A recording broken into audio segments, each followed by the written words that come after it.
اللہ کے نام سے شروع جو بہت مہربان رحمت والا ہے۔ یہ واقعہ ہے عید الاضحیٰ اور حضرت ابراہیم علیہ السلام کی قربانی کا۔ ہم ہر سال عید الاضحیٰ کے موقع پر جوش و خروش سے قربانی کرتے ہیں۔ یہ عید 3 دن پر مشتمل ہوتی ہے اور اپنے ساتھ بہت سی بہاریں لاتی ہے۔ اسلام میں موجود تمام احکام تقریباً کسی نہ کسی واقعہ سے منسلک ہوتے ہیں۔ قربانی کرنے کے پیچھے بھی ایک ایسا ہی واقعہ موجود ہے جس کا خلاصہ اس ویڈیو میں آپ ملاحظہ فرمائیں گے۔ یہ واقعہ ایک خواب سے شروع ہوتا ہے۔ حضرت ابراہیم علیہ السلام نے ذو الحجہ کی 8ویں رات ایک خواب دیکھا جس میں کوئی کہنے والا کہہ رہا ہے، بے شک اللہ تعالیٰ تمہیں اپنے بیٹے کو ذبح کرنے کا حکم دیتا ہے۔ آپ صبح سے شام تک اس بارے میں غور فرماتے رہے کہ یہ خواب اللہ تعالیٰ کی طرف سے ہے۔ اسی لیے 8 ذی الحجہ کو یوم الترویہ کہا جاتا ہے۔ 9ویں رات پھر آپ نے وہی خواب دیکھا اور صبح یقین کر لیا کہ یہ حکم اللہ کی طرف سے ہے۔ اسی لیے 9 ذی الحجہ کو یوم عرفہ کہا جاتا ہے۔ 10ویں رات وہی خواب دیکھنے کے بعد آپ نے صبح اس خواب پر عمل کرنے کا پکا ارادہ فرما لیا، جس کی وجہ سے 10 ذی الحجہ کو یوم النحر کہا جاتا ہے۔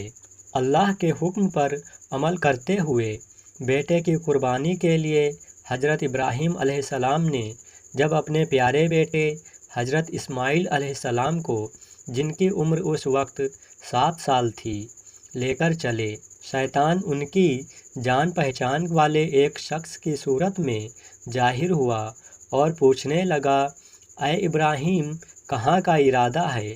آپ نے جواب دیا، ایک کام سے جا رہا ہوں۔ اس نے پوچھا، کیا آپ اسماعیل کو ذبح کرنے جا رہے ہیں؟ حضرت ابراہیم علیہ السلام نے فرمایا، کیا تم نے کسی باپ کو دیکھا ہے جو اپنے بیٹے کو ذبح کرے؟ شیطان بولا، جی ہاں، آپ کو دیکھ رہا ہوں۔ کیا آپ اسی کام کے لیے چلے ہیں؟ آپ سمجھتے ہیں کہ اللہ نے آپ کو اس بات کا حکم دیا ہے؟ حضرت ابراہیم علیہ السلام نے ارشاد فرمایا، اگر اللہ نے مجھے اس بات کا حکم دیا ہے تو پھر میں اس کی فرما برداری کروں گا۔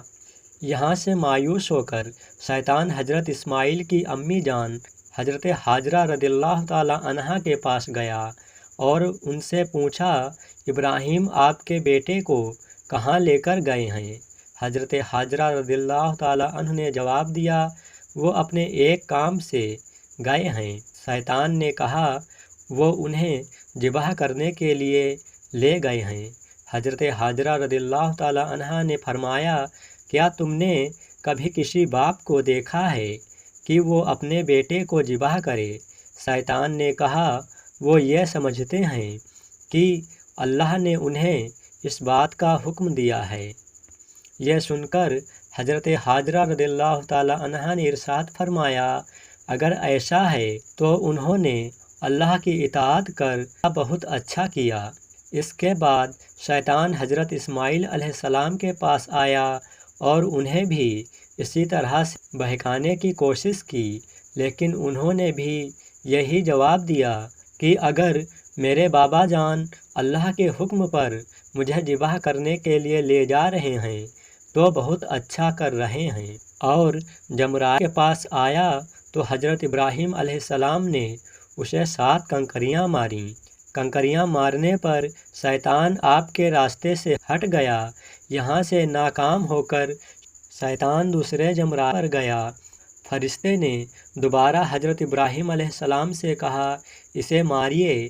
آپ نے اسے 7 کنکریاں ماریں تو اس نے راستہ چھوڑ دیا۔ اب شیطان تیسرے جمرات کے پاس پہنچا۔ حضرت ابراہیم علیہ السلام نے فرشتے کے کہنے پر ایک بار پھر 7 کنکریاں ماریں تو شیطان نے راستہ چھوڑ دیا۔ شیطان کو 3 مقامات پر کنکریاں مارنے کی یاد باقی رکھی گئی ہے اور آج بھی حاجی ان 3 جگہوں پر